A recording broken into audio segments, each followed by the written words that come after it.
Hello friends, it's Monica. Join me in the kitchen. Let me show you how to make designer hot pepper stew, alias Ofada stew.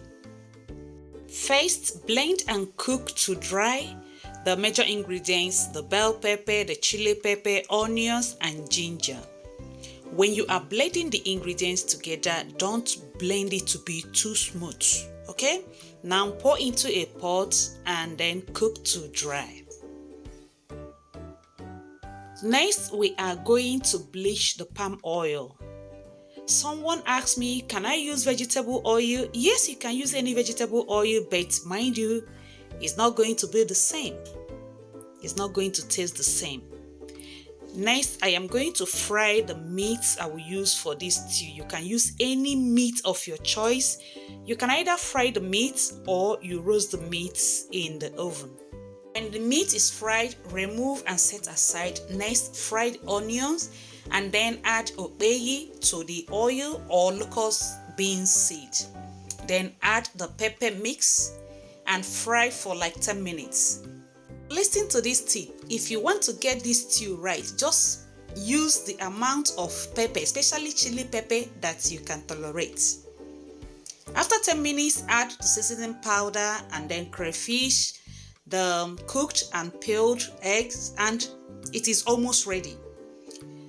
Give it a turn and cover to cook for some minutes.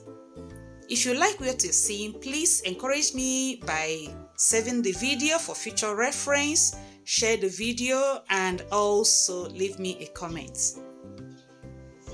After 5 minutes, can you see the color, the shape, the everything, the glory that is coming out of this pot of Ofada stew? Now add back the meat, give it another turn, cook it for some minutes more, and then serve. It is ready. It is ready. Don't forget to check the description box for the ingredients. I greatly appreciate your support. Thanks for watching. Please don't forget to leave me a like, a comment, share the video, and of course, subscribe to my channel if you have not. For my returning subscribers, I greatly appreciate the support. Now that our Ofada stew, our hot pepper stew is ready, you can now serve it with white rice, with Ofada rice, with white yam, or with agidi, white agidi. This is so delicious. It's so delicious. That will be all for today. I hope to see you in the next one. Till then, bye.